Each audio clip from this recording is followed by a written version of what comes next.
একটা অপ্রিয় ডেফিনেটলি খুব খারাপ কালকে ঘটনা হলো।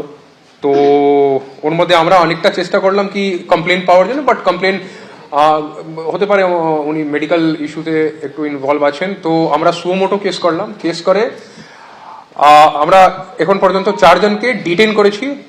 ওখানে যে মেন লিডার ছিল ওর নাম আছে মতিউর রহমান, যে কালকে ও যে রেসপেক্টেড যে লেডি জার্নালিস্ট আছেন ওনার উপর অ্যাটাকের মধ্যে ইনি মেন, কালকে ওই ঘটনার মধ্যে ছিল।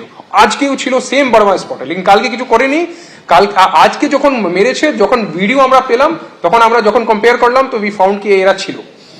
তো এই 4 জনকে আমরা অ্যারেস্ট করে ও পার্টিকুলার কেসে আমরা পাঠাবো, যে জার্নালিস্ট ইঞ্জুরি যে কেস আছে কালকে। এছাড়া বাকি টোটাল যে 30 জন আছে, 30 জন মধ্যে আমরা এখন যে ডিফারেন্ট মিডিয়া দেখে আমার যে ক্রাইম টিম আছে, সাইবার টিম আছে, ও ম্যাচ করছে কি সবের अगेंस्ट কোথায় কোথায় কোন কোন ভিডিওতে এভিডেন্স আছে, এই ভিডিওতে দেখা যাচ্ছে একে ভাঙচুর করতে, এইসব এরকম করে আমরা ইয়ে করছি। টোটাল 30 জনকে যে তুললাম, ওকে কেস ভেরিফাই করে আমরা কোর্টে পাঠাবো। এইগুলো যে সিচুয়েশন আছে ওখানে যাচ্ছে, একটু একটু নিজে চিন্তা ভাবনা করে রাখবেন। যখন আপনি বলছেন একটা সেন্টিমেন্ট আছে, একটা মাইগ্রেন্ট লেবার ইস্যু নিয়ে অনেক দিন থেকে চলছে। অনেক জায়গা আমরা যে আলাদা স্টেটগুলোতে লোক যখন পুলিশ ডিটেইন করে রাখে, তারপর আমরা কথা বলে অনেক লোককে বের করে নিয়ে এসেছি। লেকিন একটাই সেন্টিমেন্ট আছে, লোক এখান থেকে বাইরে গিয়ে কিছু কিছু ঘটনা ঘটছে যেখানে লোক মার খাচ্ছে।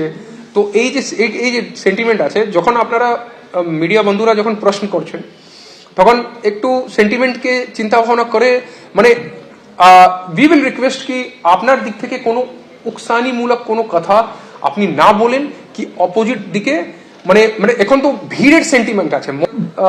একটা রিকোয়েস্ট থাকবে পুলিশ দিক থেকে কি এখন আমরা অনেকটা কি আমাদের সিচুয়েশন কমপ্লিটলি আন্ডার কন্ট্রোল আছে, বাট যখন এইরকম সিচুয়েশন হলে একটু নিজে একটু পরিস্থিতি দেখে চেষ্টা করবেন কি আপনার কোনো আপনি যা আছে ফ্যাকচুয়ালি আপনি রিপ্রেজেন্ট করুন। কোনো আপনাকে কেউ কোনো মানা করছে না, আমাদের পুলিশ সবসময় আপনাদের সঙ্গে আছি, আমরা আছি। বাট কথা বললে একটু চেষ্টা করবেন কি কোনো ইনস্টিগেট করা না। কেন এতক্ষণ ধরে নীরব দর্শক হয়ে রইল পুলিশ? বারবার এই প্রশ্নই উঠছে বেলডাঙ্গায় বেলাগাম নৈরাজ্যের প্রশ্নে। বেলডাঙ্গা থানা থেকে মাত্র 1 কিলোমিটার দূরে বড়ুয়া মোড়ে সেখানে তাণ্ডব হলো। জাতীয় সড়ক সম্প্রসারণের কাজে নিযুক্ত ঠিকাদার সংস্থার ক্যাম্প পর্যন্ত ভাঙচুর হলো। ফের রাস্তা অবরোধ হলো। ঝাড়খণ্ডে মুর্শিদাবাদের পরিযায়ী শ্রমিকের মৃত্যুতে যখন উত্তপ্ত বেলডাঙ্গা, তখন পুলিশ বলছে আমরা ধৈর্যের পরিচয় দিয়েছি। অবশেষে 30 ঘন্টা পর রাস্তায় নামলো পুলিশ। বেলডাঙ্গা স্টেশনে বিক্ষোভের জেরে বন্ধ করে দিতে হলো ট্রেন চলাচল। পথ অবরোধ তুলতে গিয়ে বিক্ষোভের মুখে পড়লেন হুমায়ুন কবির। বহরমপুর থেকে কলকাতাগামী বাসে ভাঙচুর করা হলো, আধলা ইট ছোড়া হলো বাসের মধ্যে।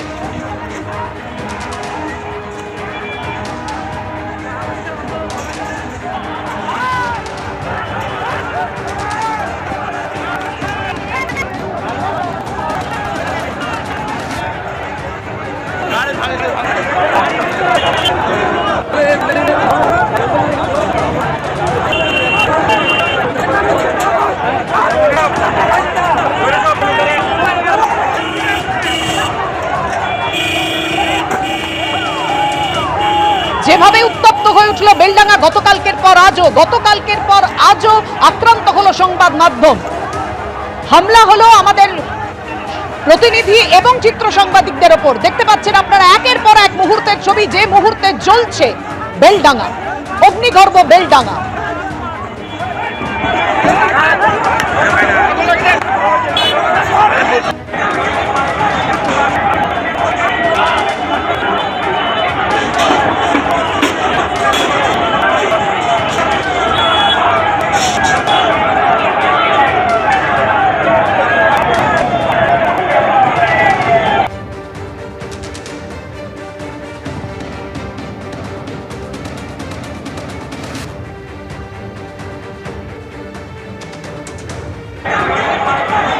আমার তো মনে হচ্ছে মুর্শিদাবাদটা ওই মোল্লা ওমরের আফগানিস্তানে পরিণত হয়েছে, এবং মুর্শিদাবাদের এসপিকে দেখে মনে হচ্ছে তিনি তালিবানদের কোনো ধর্মগুরু।